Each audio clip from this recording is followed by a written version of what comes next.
have some questions. Getting a bit late.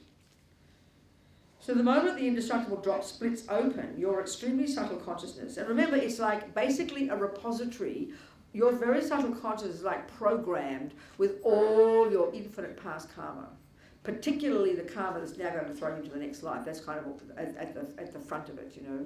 Essentially programming is a good word. They talk about seeds. Your mind is carrying all the imprints of all the actions you've ever done that haven't yet ripened as your experiences. This is why the Buddha's view really is, as Dalai Lama says, karma is like self-creation. This is not to do with God leading us there, sending us there. It's not determined by anybody else. Our own selves, by our actions of body, speech and mind, determine our rebirth, our experiences. Which is a very intense view, isn't it? Because it really means you've got to grow up and take responsibility. Can't stop blaming everybody else, you know. So the extremely subtle mind and wind, they're together. They will leave the body wherever it's going to be leaving. And the second it leaves the heart chakra, already that life is finished. You're over now.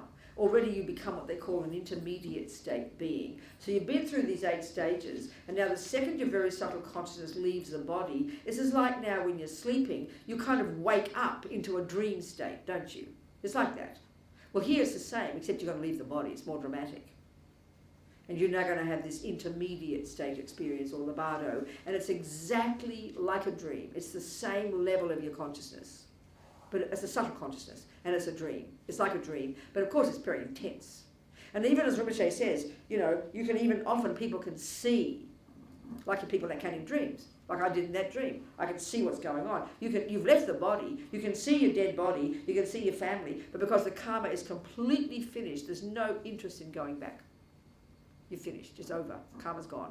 You have no interest. That's why all these stories people talk about, they're talking to their mother on the other side and this stuff. It's a bit tricky in this view. It's kind of hard to understand what it is, because it's not, it can't be your mummy. She doesn't recognise you. It's finished, it's over. She just doesn't recognise you, she can't. The karma's finished, you know. So now you wake up into this intermediate state, and depending on your future rebirth, it can be intense, fairly peaceful, or quite nightmarish, depending on the type of rebirth you're going to have. And it could last, they say, up to 7 weeks. Could be sudden, could be quick. You know, if you're going to get born as an animal, I don't think there's much waiting around. You've got plenty of animal rebirths. More hard to get a human one, you know. So basically, this is what's most fascinating. Buddha's teaching is about, in our case, being like from our last birth, we went to the intermediate state after we left the last body, and then each of us, our karma already triggered to go to our present mother's human womb. This was already determined. So when our new mummy and daddy hopped into bed, and I suppose, unless we were conceived in a petri dish, we were conceived in an old-fashioned way, most of us, I suppose. Mummies and daddies hopped into beds, didn't they? So whatever they did. What happened is this is most fascinating. I think Freud would really like this. Buddha calls this a desire realm, okay?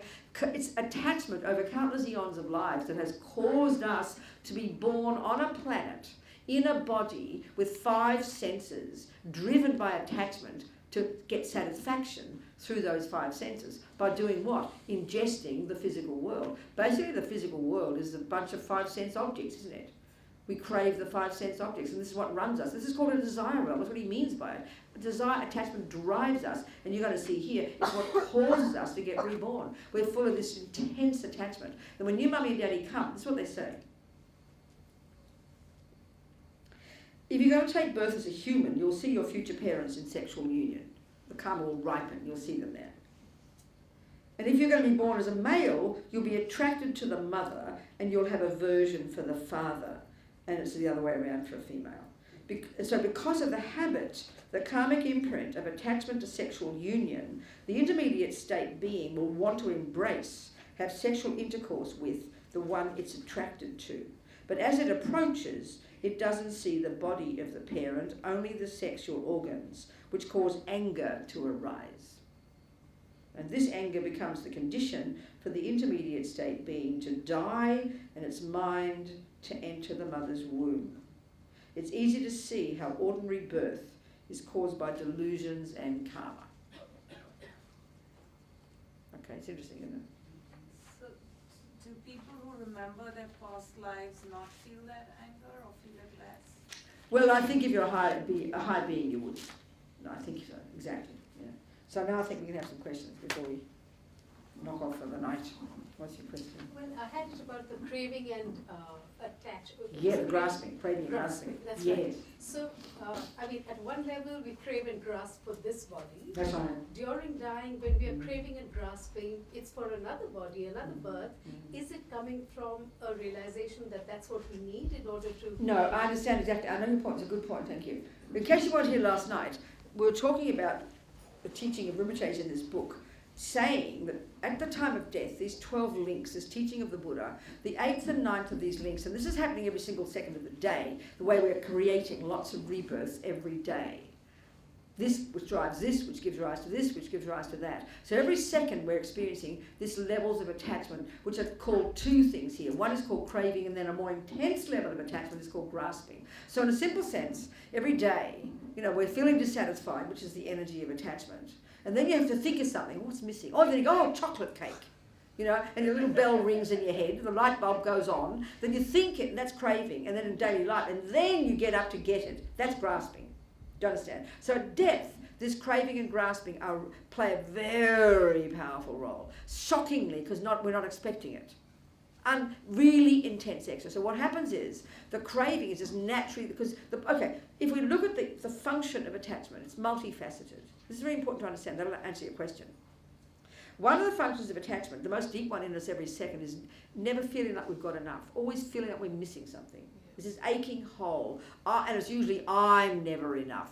No matter what I achieve, it's never enough. No matter how much weight you lose, you're never pretty enough. How much you fix your nose, do this, fix that, have a handbag, a body. We understand it's the chronic disease of samsara. We're just naturally dissatisfied. When we understand this, it's quite profound to understand it, So then on the basis of that dissatisfaction, then the next level of attachment, of course, is to try and think of something that you think will make you happy, will fill up the gaping hole. That's really the obvious level of grasping at something, craving for something, like the cake. Then the belief, the next level of attachment, is the total overestimation of the deliciousness of the cake and the happiness it will give you. I mean, it's absurd. I mean, talk about making mountains out of molehills. Attachment's insane. So you're so excited. The next level of attachment is anticipation, isn't it? So excited. Then you can't wait, and then you're getting the cake, waiting for the happiness to come. Then all is left is disappointment, because it's a big fantasy. So this is the energy of attachment. But another function of attachment, so one of them is, then you get something, naturally the impulse is to hold on to it. Look at our possessiveness, beloveds, babies, husbands, belongings. So one of the characteristics is to hold on to something. It's mine. So that's the one of the body. There's no question. Even a mosquito, as Lama Zopa says, okay, you might get dengue fever, I know that now, but never mind. But normally, the thought when a creature even slightly hurts us, we have a panic attack. I mean, how dare a mosquito take one tiny drop of my blood? You see what I'm saying? That's because of possessiveness, attachment to my body. So then naturally, the energy of attachment is to hold on to something, right? But another function of attachment is to look forward to something. Look at most of our lives. We spend our lives planning. Now I'll do this, and now I'll do that, and now I'll have dinner, then I'll have lunch, and then I'll get up, and then I'll go to work, then I'll have a vacation, then I'll retire. I mean, we're endlessly plotting the future. And it keeps us, and as long as we've got lots of things to look forward to, we keep perky and happy, don't we? Now, what do you think depression is? There's nothing to look forward to. It's because attachment has become deflated, and there's nothing exciting anymore. That's why we want to kill ourselves. Do you understand my point? So attachment is to hold on to something, but it's also to look forward to something. You with me? There's two parts of it. Now, at death, the instinct is to not want to let go of this. Naturally, primordially not want to let go.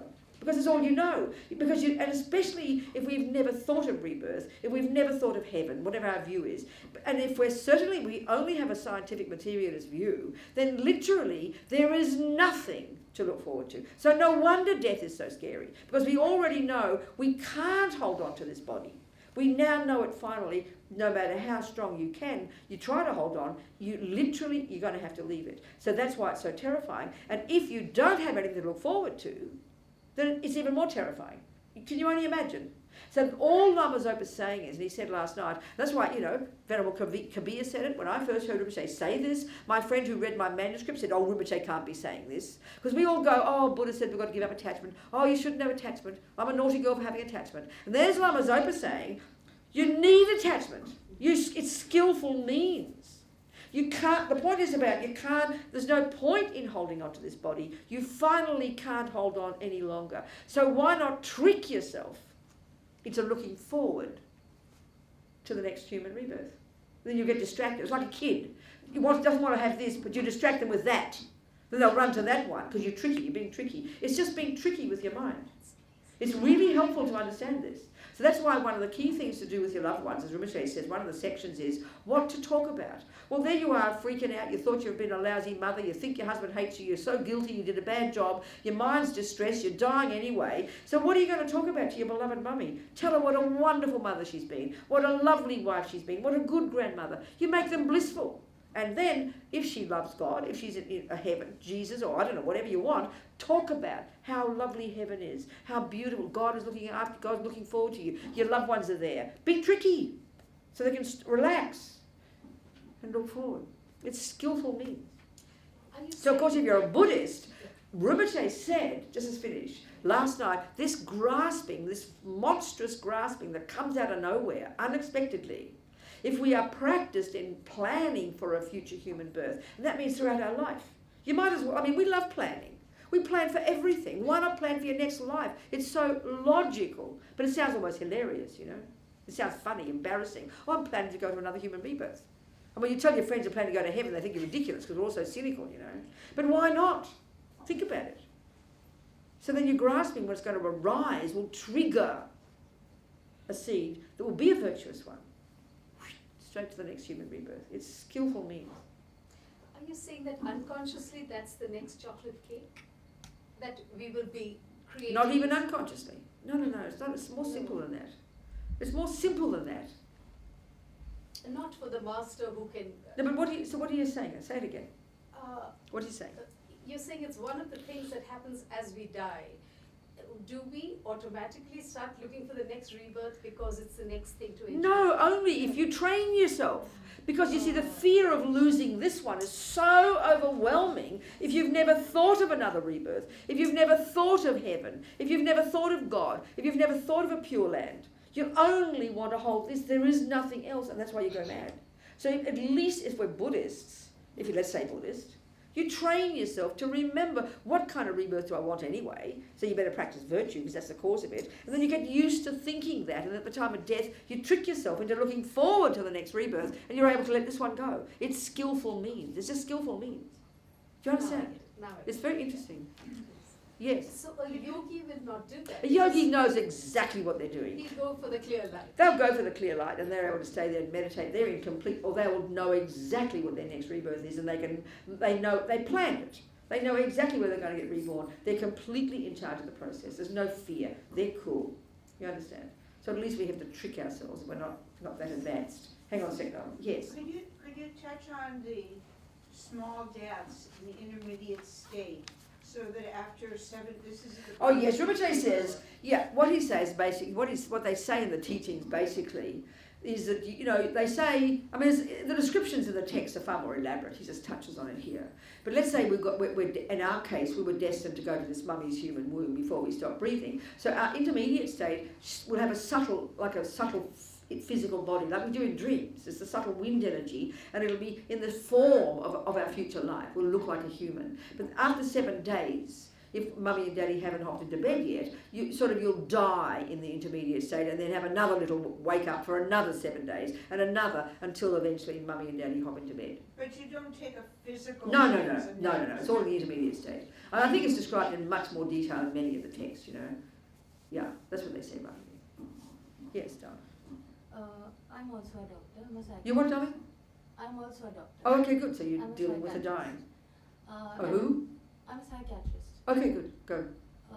So I'm really confused here because... Good. As you have Not good, but which bit? Which bit you confused about? Very good, Go on. Because the model, you are Yes. already mentioning, because the mental model and this model at many points are completely contradictory. Of course they are, yes. Yeah. I understand that. So, the thing is, as they talk about mind as brain, Yes, that's right. psychiatrist That's right. talks about mind That's as right. brain, Yeah. and they are giving medications to alter your thoughts and Exactly. perception That's and so on right. and on. Mm. And they don't believe in rebirth, clearly. Mm. That's right. And here it's also a model which has been experienced by great masters. That's right. Yeah. For a few So thousand years. one would like to believe it as well. Well, one would like to take it as one's hypothesis, put it that way. Yes, as Yes. hypothesis. That's exactly right. So Best to say that. as somebody as somebody who is kind of neutral, Yes. wants to kind of maybe have a dialectic. That's right. So can you just suggest, is there anything that is dialectic? What, darling? For example, it's like, I'm not talking about unethical doctors or fraudulent spiritual gurus. I'm talking about people who are believing in Buddhism and practicing it, and also believing in medical science and practicing it. So, is there any work or anything going on or something where we can have... The last 30 years, sweetheart. The last 30 years, the organisation called Mind and Life, mindandlife.org, has had these amazing conversations with Dalai Lama and all the best brains in the Tibetan the Tibetan Buddhist system, and the best brains in the world, in the West. And phenomenal findings, phenomenal, marvellous discussions and conferences. You'll love them. So many Western scientists have been deeply affected and moved and changed by these incredible meetings with the Dalai Lama and this knowledge they knew nothing about. This is what's so marvellous about the Dalai Lama. It's extraordinary. Mindandlife.org, you'll see. All this stuff has been published at least 30 plus years now. There's just incredible, marvellous conversations and marvellous findings. I would say much of the stuff about neuroplasticity is coming from the experiments on the brains of meditators. So this is the blessings of His Holiness, with this incredible humility and intelligence, reaching out to the scientists who would never have thought. This knowledge that Tibetans have, which is from the Vajrayana in India, is utterly invisible, even to most Buddhists. We don't study it, and so I think it's an absolute eye-opener to scientists now. So many people have been affected and changed by it. It's just fantastic. You'll love it. Mindandlife.org. Go to the centre. They're one of the main people who've been doing this. Yeah? One more question. Yes. Again, medical science says... What? Medical science. Yes. As for medical Yes. science, in the earlier weeks, they prescribe termination of pregnancy, which is called abortion as well. That's right. Because they say that the fetus is still not alive. Yes, of course they say. So you're ethical... Well, still not a human being. Now, it's just so clear for the Buddhists, because you see, because the medical scientific view doesn't posit a thing other than the brain, this is why this book called The Undead is so fascinating, because all these experiences now that are causing them to see these contradictions and confusions, bodies coming back to life, people experiencing things out of their body, they can't deny it any longer, so which is so marvellous. So that book is really fascinating. You'll enjoy that, The Undead. This Dick Tracy, I think, the medical journalist. And then the Mind and Life books, fantastic. But also Alan Wallace is a really excellent American Buddhist for 30, 40 years, was a monk, he speaks Tibetan, he's very involved in the Mind and Life part. He became a physicist, he's a scientist, and he runs lots of retreats around the world. He's excellent he's a scholar and a meditator, and a scientist. You'll love his work. Alan Wallace. Alan Wallace. He's really excellent. A great source. Where he crosses the two things. Yeah. So in this model, the mind or life begins at conception, right? Yeah. I forgot to mention the abortion. I'll just say this now. Yes. When you begin. Okay. This is maybe too much information for you. I'm sorry, because I'm Australian. And I'm about to say something personal. It might be too much information for you, so forgive me. But this is experiential. I'm telling you. When I was a bit of an old hippie, I was a serious hippie. So hippies, have lots of boyfriends. So I was a serious hippie, I was in London. I was 23 in 1968, and they just started abortions in the National Health in England, right? I'd been a Catholic, I'd given it up, and I was a raging hippie. So, that was my philosophy, how I was. So I remember having this particular boy, doesn't matter the details, but the point is this. The second I was with him, I knew that second, when we did our trip, I knew that second, I said to myself, oh no, I'm pregnant. I remember the moment, it was crystal clear. I didn't know the words then, but I knew that second a consciousness had come inside me. It was crystal clear to me, like I'd seen it.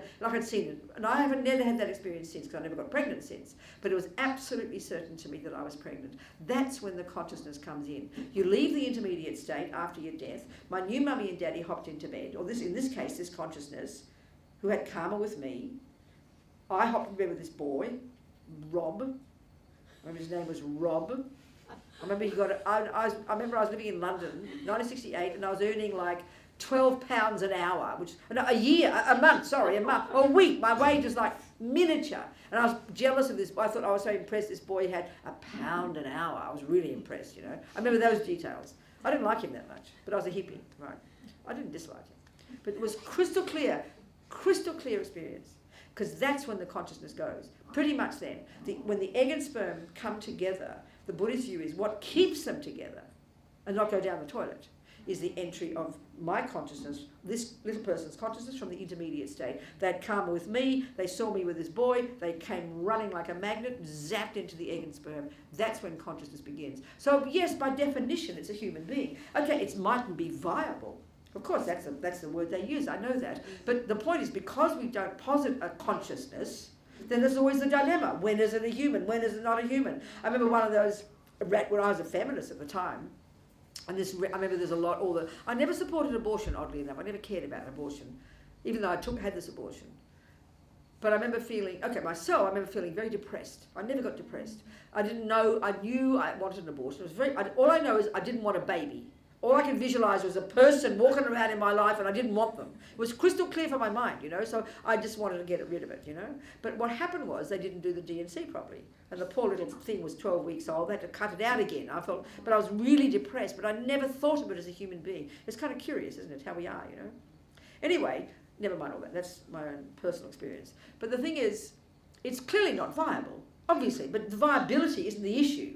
But then obviously in terms of karma, you know, we haven't even gone into this very much, how we create negative karma, how we create positive karma, what are the conditions that need to be in place to determine what's negative and positive. So obviously you could argue, one of the conditions in terms of negative karma that we do is the amount of suffering of the being. So if you pull the ant's legs out slowly, then clearly the poor creature suffers more. If a poor little being, if it's 12 weeks old and the consciousness is there, and it's clearly a fetus, you can see legs and arms, and the poor little thing got pulled out by the whatever, and it was tortured. It was tortured. It was a horrible death. They had to do another D&C. So you could argue that it was quite heavy karma on my part. I wasn't conscious. I didn't do it intentionally, but it was ignorance, you know. So clearly it's killing a human being. Of course it is. But you could argue it's not as intense as if you killed a little baby once it's out, you know. I mean, you could argue this way. Everything's karma is relative. And of course it very much depends on your motivation, your intention, your motivation, you know. But it's very clearly a human, yeah, from that second. That's what makes it a human. And that's when, generally speaking, and this is why the whole business of Petri dishes, when does it, you know, all the Christians say you shouldn't put them in the fridge because it's got a soul there. But I've asked 2 different lamas, and this is a big problem. They all have different views. So one lama was super clear that the egg and the sperm can be in the Petri dish, they can start to multiply, but a consciousness will not go there until it is in a womb. But another Geshe, another Lama said exactly the opposite. So it's hard to know. It's hard to know. It's hard to know. Maybe different situations, you know. So it's hard to know.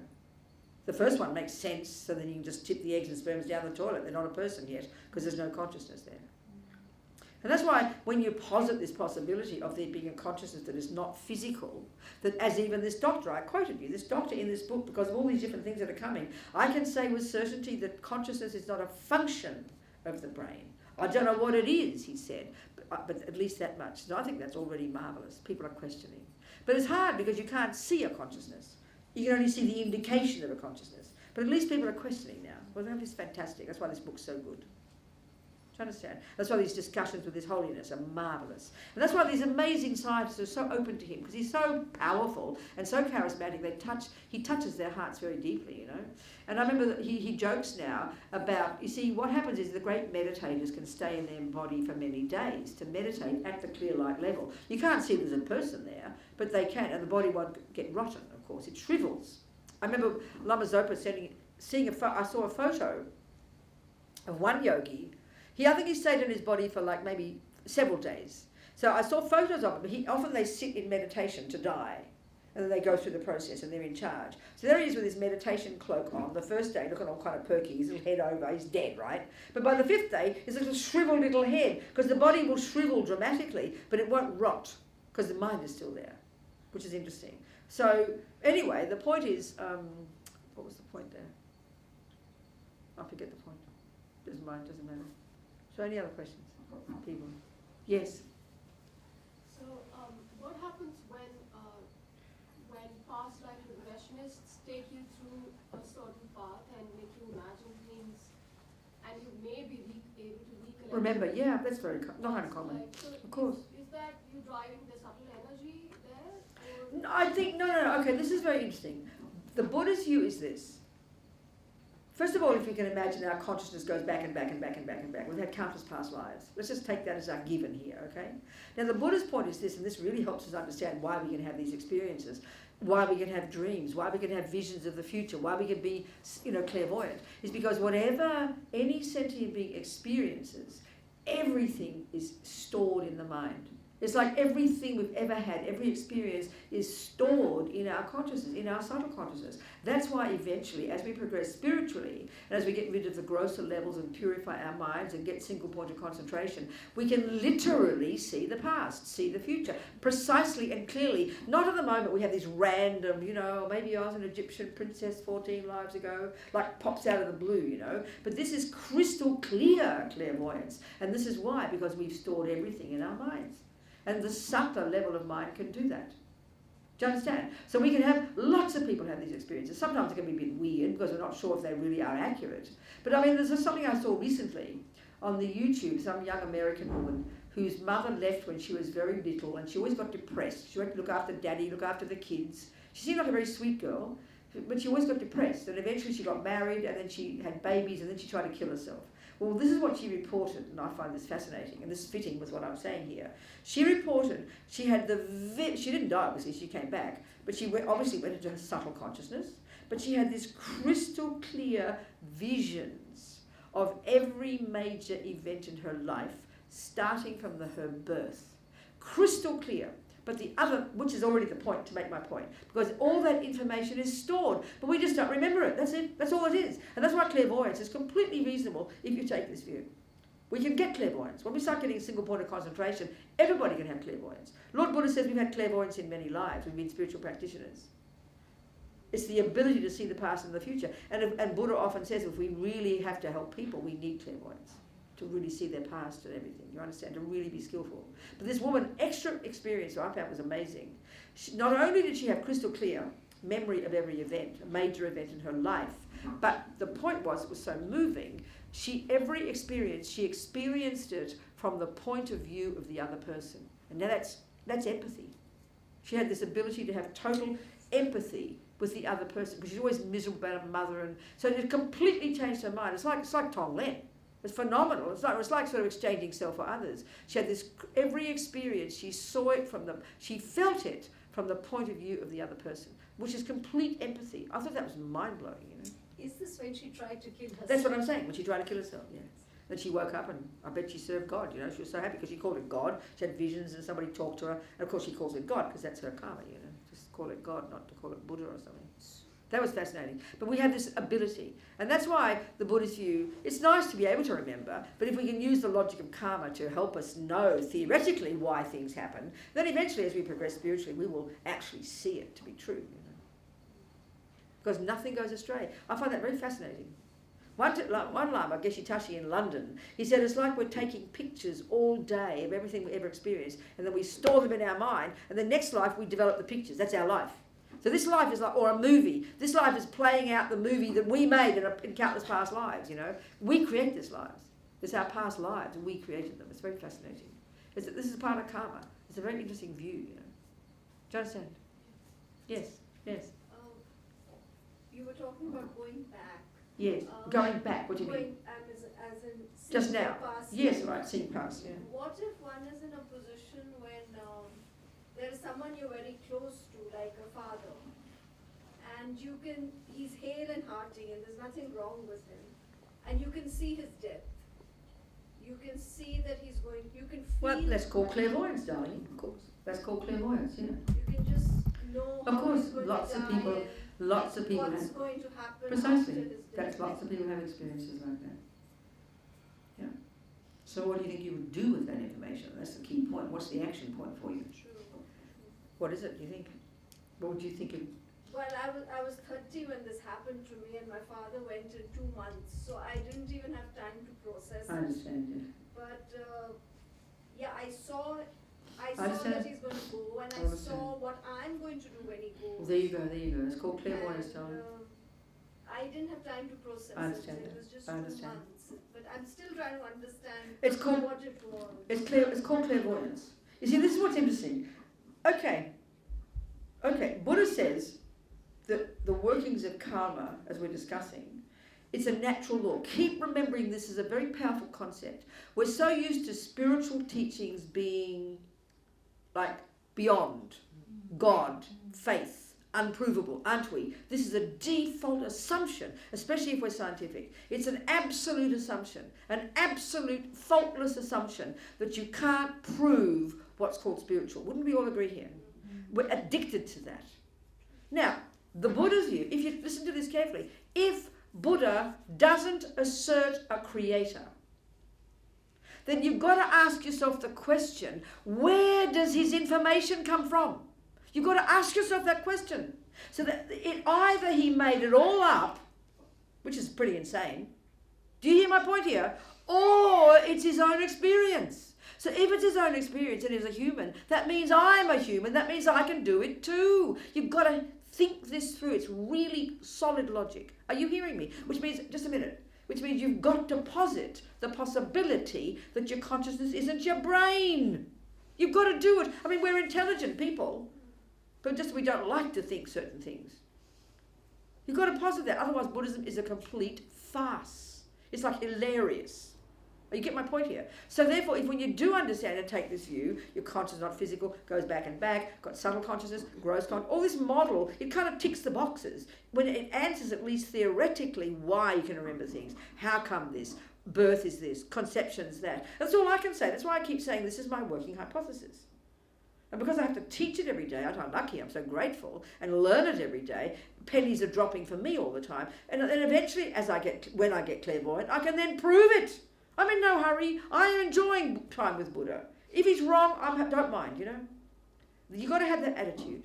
Otherwise it's like intellectual laziness. Oh, I believe in the cutest little thing. You walk around supermarket shopping for what you'd like to believe. It's just laziness, you know. And then eventually the faith runs out. You've got to use your noggins. And then eventually get clairvoyance, and you have certainty of it. I'm looking forward. But first it's got to be coherent intellectually. Any body of knowledge. When you first studied to become a doctor on your first day, you knew nothing, right? So you didn't say, oh, I believe in psychiatry. You didn't say that, did you? But you would have said, it's my working hypothesis. That's what caused you to go study it. And each step of the way, you're proving the point, weren't you? You're proving the things, ticking the boxes. That's the same here. That's the same here. Do you understand, people? Yes. So, I had a cousin, and he was, at that time I thought he was well. And I looked at him one day, he was leaving for a flight. And I said, this is the last time I'm seeing him. And for a moment I thought I'll tell him, don't take the flight. That's how they think I'm crazy. He did take the flight, he was fine, but he was diagnosed with cancer a little while later. And I never really saw him again. Yes. And he passed away. So what's the question? What do I do with this information? Well, let's say do I believe it? I just said, I just explained it. No, but what do you do with it? How can you do anything about it? I mean, Well, you if you tell people, they think you're crazy. And Sweetheart, okay, if a person doesn't want to take your advice, I mean, how could you have helped us by knowing it? Could you have helped him to stop his cancer? What's the point of seeing it then? I mean, in the sense like... Well, it's not a question of point of seeing it. You surely have friends, you see that they're alcoholics. You can see that they're alcoholics. You're like saying, what's the point of seeing it? Well, you can guess what? Maybe you can help them. But if you can't help them, then you understand your mind, you see suffering, and you recognise we're all suffering, and you use this knowledge to help you help sentient beings, darling. That's what compassion is. And if Did you hear me? Yes. Are you sure? Yes. But if one is clairvoyant, then that means the future is already determined. Okay. Let me tell you this. No, it's not like that. It's not like that. It's more subtle, more nuanced. Listen to this. This is about what I was starting to say before. We've got to take this view. Do you accept that botany is a natural law? Yes. The law of it's a natural law. No one made botany up. No one runs it. If you left the gardens out there alone, they all run themselves, don't they? We can learn those laws, can't we? And we can harness the energy of botany and get a lovely garden. Do you accept that? Now, gravity is a natural law. Mathematics is a natural law. Is it not true? Do you agree? Now, for Buddha, there's no such thing as God's law. He doesn't, because he doesn't assert that. So therefore, for Buddha, whatever he says, he's saying it's also a natural law. So he's saying the workings of karma are a natural law. No one made it. No one's running it. There's no punisher. There's no rewarder. It merely happens. Can you hear that? Now. Let's say you know nothing about botany. In fact, you've never even heard of such a dumb thing. And I've got an acre of ground. And I spent the last week sowing lots of seeds. You with me so far?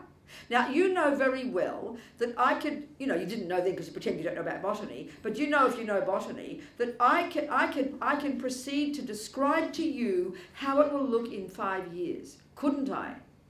And if you don't know about botany, you'll go, wow, Robina, you clairvoyant.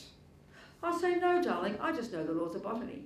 So if the laws of botany do run their show and no other laws intervene, then I can be certain that that garden will be like that in 5 years. We're not surprised by that, are we? Because we understand the law of botany. Well, the karma's the same, but we just don't think there's a law. We think it's God who runs it, and we're these little victims who get, punished and rewarded. Or if we're materialists, we have no view whatsoever.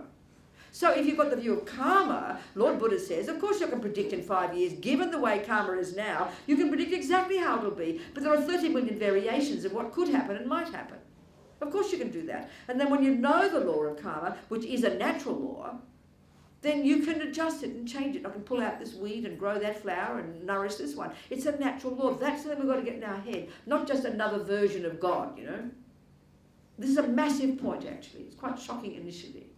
Because we're so addicted to the belief you can't prove such things, because we don't assert the possibility of consciousness being not the bloody brain, excuse me being Australian about it. Do you understand what I'm saying, people? It's very interesting, this one. Got to kind of use our noggins, Are we communicating here? Yes. And you don't have to swallow it whole. Buddha might be wrong. That's what a hypothesis means. It might be wrong. But each step of the way, and as His Holiness said, he often says this to us in the West. Listen, Buddha's presented his methodology. He says, this is what I did to become who I am. Now here's my methodology. It's really simple. Okay, he didn't say this, I'm adding bits now. But think if I were Einstein here, and I'm telling you about relativity, and you've never heard of it, you have to know it didn't come from the sky. It wasn't revelation. I didn't make it up. I didn't have a dream. I mean, if I did, you'd throw me out the door as a fraud. You'd be shocked. But it's come from my experience. And then, and I'm not asking you to believe me. I'm saying, here's my homework. Here's my findings. Over to you, baby. Now you do it for yourself. And that's our biggest mistake in the West, I would suggest. We all say, oh, it's science. Well, excuse me, whose science is it? It's only, if Einstein's proven E equals mc squared, I haven't. So, excuse me, it's a belief system until I prove it too. But we're lazy. We say, oh, he's proven it, therefore it's science. His Holiness said it's easy to prove reincarnation, theoretically, like E equals mc squared. But then he said even just one person having an experience of it is enough to prove it. And that's exactly the same as E equals mc squared. But we don't think this way. We're not so rigorous. We just think it's somebody else's science. It's science in general. But it ain't your science until you've proven it. I'm sorry. That's quite an interesting point, that. So we're really just very lazy. We believe because someone else says it's science, Buddha's proven this point. But we've then got to prove it for ourselves. This is the process, Do you understand? I think it's time. Oh, it's 8:20. I'm so sorry. Time to go home. So, It's time to go home. So late. So Sorry. Go on, darling. You talked about depression, meaning that attachment is deflated. So this is the first time I'm hearing attachment in a positive I understand that. sense. So what is the difference between not being attached in a positive sense versus not being attached in a... I understand, darling. Are you going to come back for more teachings? Or you didn't plan to come back? You didn't plan to come back? No. Okay. For your teachings. Today was the only I'm not saying you have to. No, I understand that. So I'll just say it briefly. I'll say it briefly because it was really late. I'll say it briefly. Okay. The key to this is to understand the Buddha's view of attachment. So I'm only using Buddha's view here. I'm only using Buddha's view, which is this primordial dissatisfaction that runs us, that brings craving, that brings then anticipating, that brings manipulation, that exaggerates, that possesses, all this drama, this little series of lying, manipulative things. It's really hard to distinguish it between wanting something and good wanting. It's perfectly reasonable. But attachment is this drive. So what keeps us alive and perky in ordinary daily life, you've got a husband, you've got a kid, you've got your job, everything's going well, the money goes into the bank, we're all perky, and we're looking forward, always keeping moving. Now, what aversion is, which is the bare bone state of mind that is beneath what we call anger, or is the bare bone state of mind beneath what we call depression, which is internalized. Let me explain. So if attachment is this motor that runs us, and is every second, it's a junkie to get what I want, and that means only the nice things. So as long as I get what I want, even relatively, as long as I get what I want, which is the nice things, the green light, the nice hubby, the money in the bank, the reputation. Do you get my point? Very simple. Generally speaking, as long as attachment keeps getting what it wants, we call that happiness. Now, when attachment doesn't get what it wants, and that's 1,000 times a day, the red light comes, the mean person at work, you drop something, you get a pain in your knee, then instantaneously aversion arises. But it's too subtle to call it a problem. If I just have this slight aversion because I dropped something, I get irritated, I won't run off to my psychiatrist. She'll send me home as a ridiculous person. Shut up and grow up, Robina. But this is the sign. So aversion is a question of degree. So if you've got a very volatile person, when I was a kid, the second my attachment didn't get what it wanted, it'd be a storm, a war would occur, shouting, yelling, throwing things. We understand this, don't we? So that's strong aversion. Another person who's got a more patient nature might just go, oh, drat, and they move on. So attachment is the precursor of frustration, annoyance, irritation, upset, anger, and depression. Depression is internalized. So because it's not so gross, every time attachment doesn't get what it wants throughout the day, you don't notice it so much for the person who gets depressed. You just get annoyed quietly. And it builds up until one day you can't get out of bed one morning. And the whole picture of aversion now takes over everything. And you call it depression. It's a way of saying it. Are you with me? Or not? I'm with you. It needs more. You're right, I do need to listen to Yeah, more. it really is really quite... The way... See, Buddhist psychology... I'm not trying to say I know so much, but because I have to talk about it all day, it's my life, you know. Somehow I have enthusiasm, you can see that. Then it helps me kind of hear it more and go deep into it more. It's very fascinating. I always remember Lama Zopa said, I can tell you about attachment for a whole year. It sounds so cute to us because we think it's a superficial state of mind. And even psychiatry, got all these fancy terms now for mental illnesses. Buddha hasn't changed his story in 2,500 years. He calls mental illnesses attachment, anger, depression, jealousy. They sound so cute, but they are profound. And this model works, you know. It works. And so, it's just, but they go to far more nuanced levels than we could ever imagine because we don't pay attention. We only pay attention when the big drama happens, and then it's too late. So with anger, it's easy to see aversion arising because the words vomited out my mouth. But a depressed person, it might take years to notice because they don't react volatile way. But because we don't pay attention every moment of the day to what's happening, we just simply gloss over it. And then we don't know, then one day you can't get out of bed one morning because you're inert. It's a build-up of thwarted attachment, and gradually the sadness and the greyness and the hopelessness takes over. And there's nothing to look forward to. Attachment is perky, so it can be looking nice, but it's a honey-covered razor blade, you know. But when attachment collapses, it goes into the depression and despair. So when you've got attachment, you're always looking forward to something. It's a fantasy. But when you're despairing and got nothing to look forward to, why do you think people kill themselves? Because they can't see the light at the end of the tunnel. So it's really quite simple but nuanced, you know. Do you understand? And this is why we have to develop some concentration to pay attention to every single thought. I mean, it sounds exhausting for us to do that. But this is what Lord Buddha is saying. It's his expertise, this brilliance of clarity of seeing your own mind, you know. Do you understand? Yes?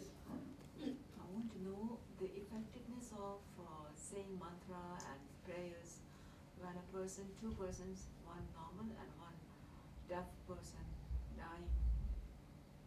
I missed the point. I'm so sorry. When you say a mantra to a dying person, Oh, yes. two dying persons, like one a normal one a deaf person. Deaf. You know, even Say- still, I know, to some extent it can't be. But let's say if they're in a coma and there's subtle consciousness, they don't need an ear hole, but maybe at their subtle level they can hear it. We can be receptive to it. I think so. And I think the blessing of it and somehow will get through. And showing the picture of. Yes, all of this, absolutely. This is one of the major practices. Showing, putting blessing strings, putting mantra on the body. To showing pictures to a blind man. No, I think probably not that. But my point is, when we get to the subtle level, Okay. then the subtle consciousness doesn't need ears and eyes. It's going to be the same. I think very much so. I think it has to be, because the power of the Buddha is the connection. People just say, you know, this my friend in that coma, she vividly remembered those words. She was unconscious, knew nothing, but she could. It's the power of the Buddhas, I think, more than anything. Yeah. Do you understand? Let's finish. We'll continue the week, whatever we're doing, and then the weekend we'll continue. We'll probably be repeating all of this quite a bit throughout the week. So thank you, everybody.